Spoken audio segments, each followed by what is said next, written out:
All right. Raise your hand if you know who John F. Kennedy is. Say what? You know who John F. Kennedy is? Okay. Raise your hand if you know what happened to John F. Kennedy. Does anybody know who Lee Harvey Oswald is? The guy that killed him. Okay, thank you, Tyler. All right. Oswald fired 3 shots from a 6.5 Carino bolt-action rifle in 5.6 seconds from 265 feet away from the moving target, JFK. November 22nd, 1963, 12:30 p.m. in Daley Plaza, Dallas, Texas.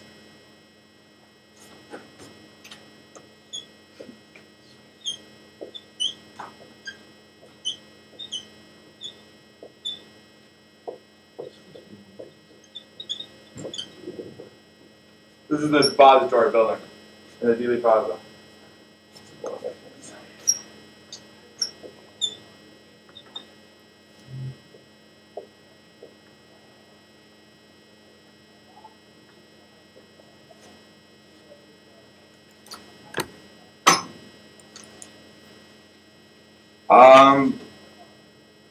John F. Kennedy was on a tour or a showing, whatever you would call it, in Dallas, Texas, when he was killed.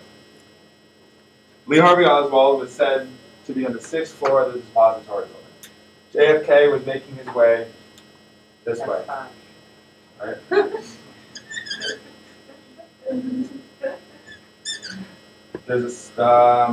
He was killed, he was shot around here, in this area. Now, people say that, oh, it was definitely Oswald, and some people say that it wasn't. And a U.S. Marine, Craig Roberts, Marine sniper, said himself, and he quotes, "The reason I knew Oswald could not have done it was because I could not have done it," said former U.S. Marine sniper Craig Roberts, credited with numerous kills while serving in Vietnam. Roberts turned an object eye on the shot heard around the world, which is what the kill of JFK was called. After he visited Daley Plaza, after using the so-called sniper's lair on the 6th floor of the book depository, and after staring at the large oak tree overspreading the Elm Street,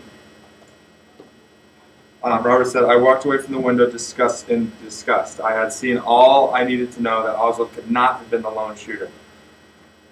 First, I analyzed the scene as a sniper. I looked at the engagement angles, and it was entirely wrong. Here, from what I could see, 3 problems arose with me and influenced my shots. First, the target was moving away at a drastic angle to the right from the window, meaning that I would have had to position my body to compete with a wall and a set of vertical water pipes.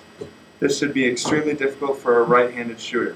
Second, I would have been ready to fire exactly when the target emerged past some tree branches that obscured the kill zone.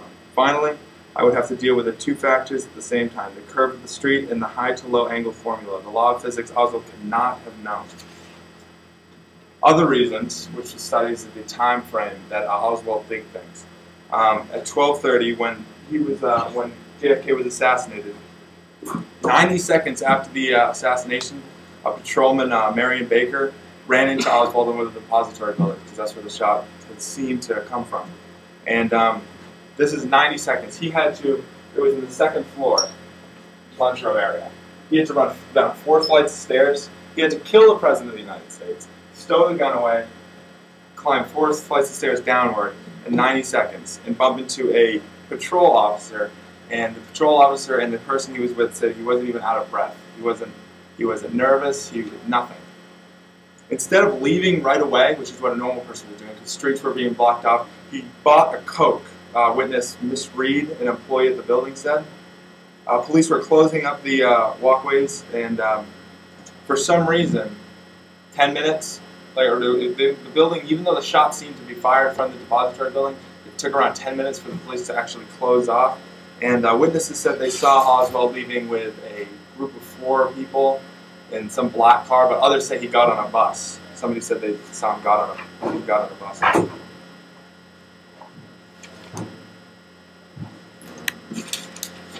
Oswald arrived home around 1 p.m. It says Erlen Roberts, his house maid person, and she says he left. He went into his room, and he left around 1:04 p.m.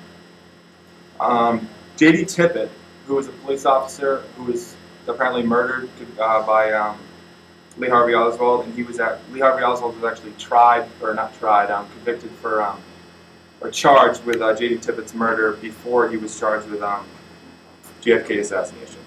But J.D. Tippett was shot between 110 and 115, about a mile away from where Lee Harvey Oswald lived, and he had left his home at 104. He would have had to walk a mile in 6 to 11 minutes, then reverse his direction and walk towards the theater, which is about half a mile, 3/5 of a mile back towards his home. Why? No one really knows. This was all before 1:30 p.m.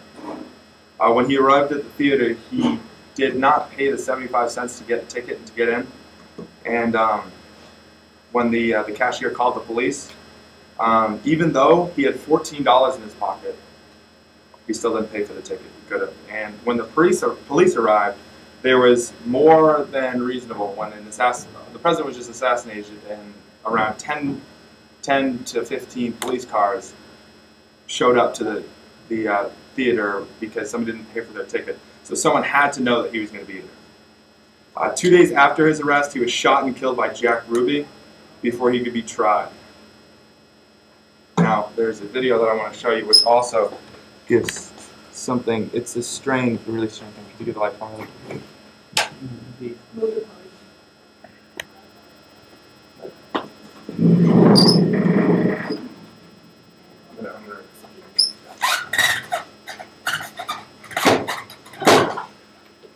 Now, this is the video that I witnessed. That he was standing on this cement block overlooking the road, and he this is the video of John F. Kennedy being killed. This isn't the Zapruder film. What? This isn't the Zapruder film. This is a Zapruder film. I'm pretty sure there's only one recording. There's one. There's one video. Yeah, Oh, it is?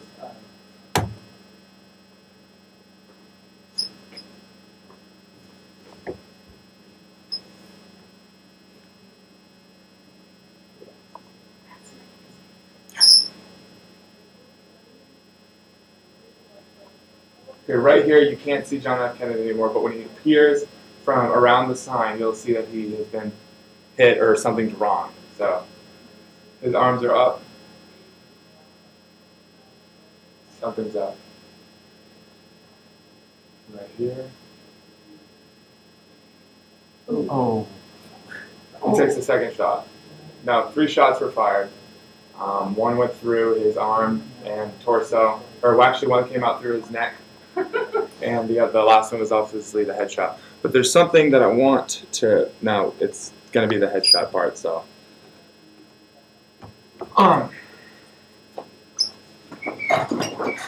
Once again, this is where Oswald's located in this building, and he comes and he turns this way.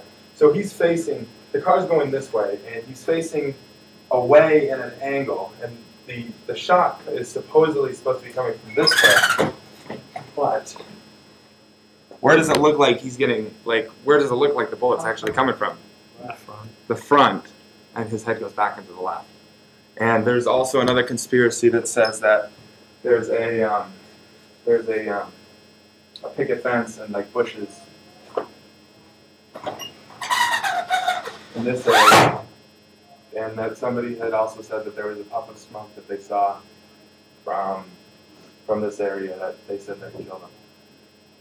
And to this day, the government says that it was Lee Harvey Oswald that killed him. But in 2017, the actual evidence and the truth about the JFK assassination will be released. I couldn't find why 2017, but I assume it's because people who, it's 54 years from the actual assassination, 7 years from now. And it's people who actually were alive and could be really affected by the assassination, wouldn't be in the ability to be outraged, to be old. And that's my personal opinion, but I'm really excited for 2017. And unless Oswald was a I'm talking master assassin here, then it could, at my level, but it could not have been Lee Harvey Oswald by himself or Lee Harvey Oswald at all.